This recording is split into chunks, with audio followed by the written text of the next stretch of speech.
Welcome to SNG guide YouTube channel Norghat থেকে। Hello guys, welcome back to my channel. তো guys আবার একটা নতুন ভিডিও নিয়ে চলে এলাম।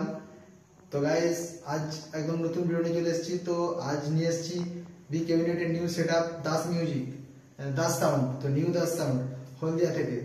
তো ওটা টেস্টিং হয়ে গেছে। তো টেস্টিং হচ্ছিল ঠিক হলদিয়া বিসি রাও হাসপাতালের একদম সাইডে শিব মন্দিরের কাছে। তো যাওয়ার সময় তো একটু টাইম পাইনি, তো সেটআপ তাড়াতাড়ি বন্ধ করে দেবে বলছিল দাদারা। তো তাই জন্য সেখানে ব্লগ করতে পারিনি, তো বাড়িতে এসে ব্লগ করছি। তো গাইস একদম দারুণ বেজেছে, ভয়ানক রেজাল্ট হয়েছে সাউন্ডটা। ঠিক আছে, তো Haldia new setup Das music, Das sound. তো গাইস পুরো ভিডিওটা দেখতে থাকো কিরকম কি রেজাল্ট হয়েছে। তো একদম